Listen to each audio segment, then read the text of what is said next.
Wednesday, April the 15th, tax day, ain't that great? Lake level's right at 9:15. It's been, dropping steadily for the past week, slowly. They're still generating quite a bit of water. Water temperatures, pretty much the same all over the lake. I hadn't been getting that cold or warm at night. It just seems like we can't break that 60-degree mark. It's right at about 59 degrees. You'll see some 60, some 58. But it hasn't been real sunny the last few days. We've had a lot of rain, clouds. So the water temperature hasn't increased much throughout the day, but the good thing is it hasn't dropped that much either. Now, there's fish on beds pretty much all over the lake.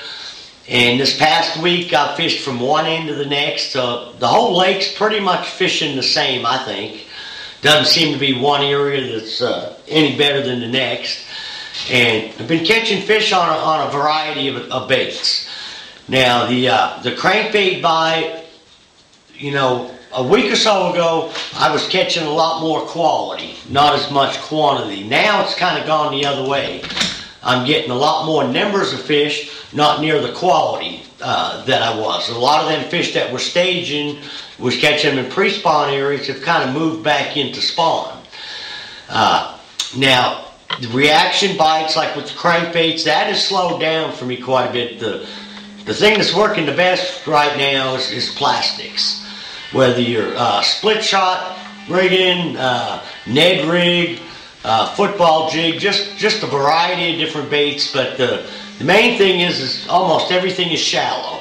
I'm not hardly catching anything much deeper than 12 foot.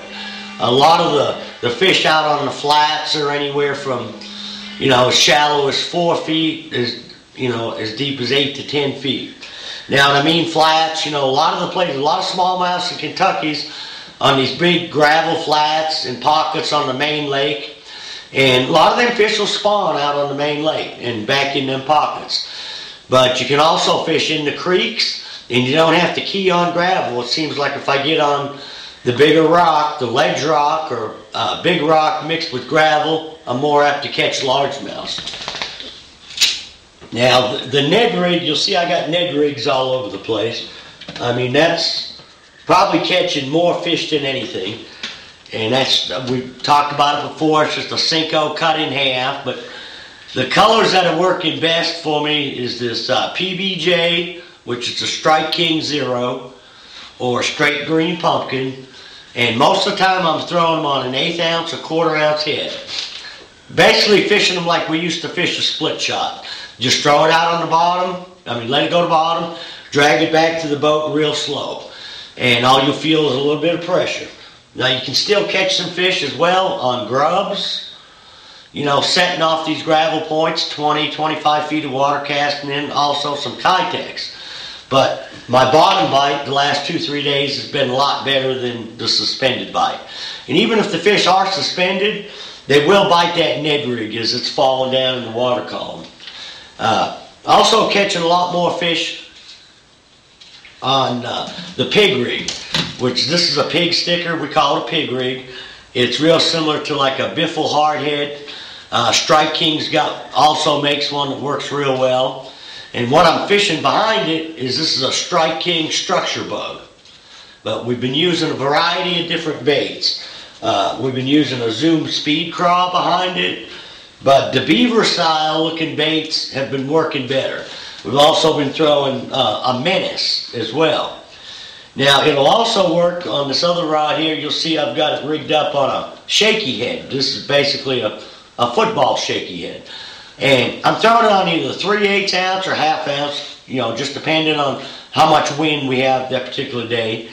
And fishing this the same way, casting it up on the bank.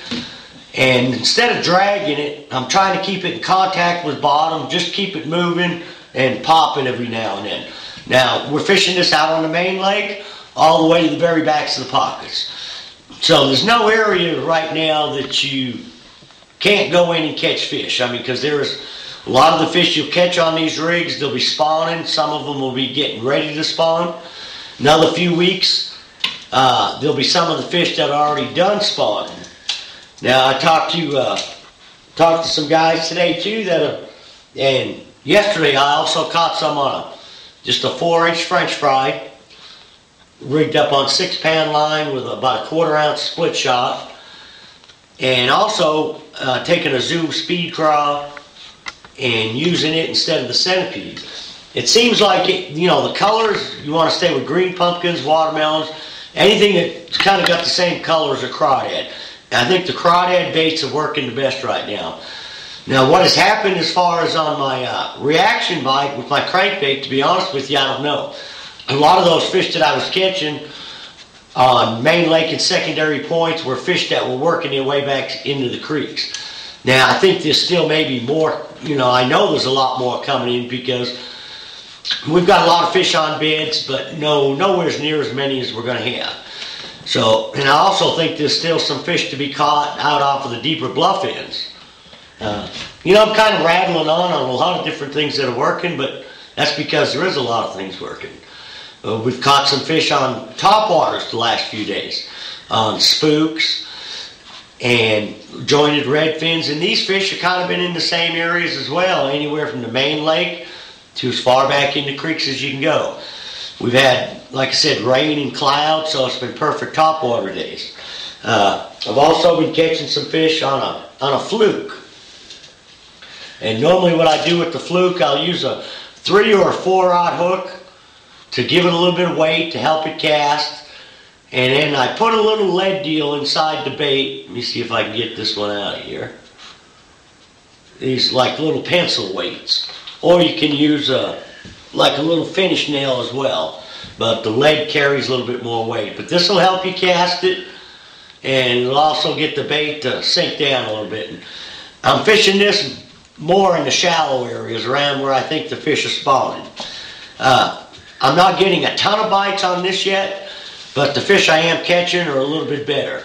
And this bite will also get better as more fish move back in there to spawn. You can use a Senko to do the same way. You can also use a floating worm. Will work fine too.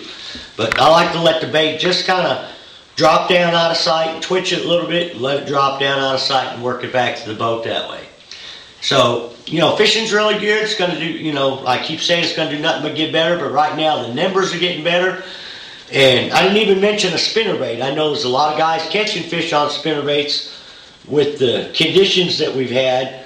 I don't know exactly what they're keying on, but I see a lot of people out there just running down the bank, covering a lot of water. The ones I've talked to, they're not getting a lot of bites on it, but they said they're getting some quality bites on it.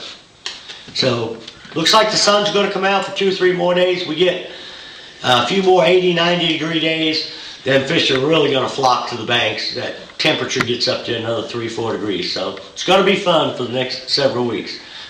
Till next week, good luck, good fishing.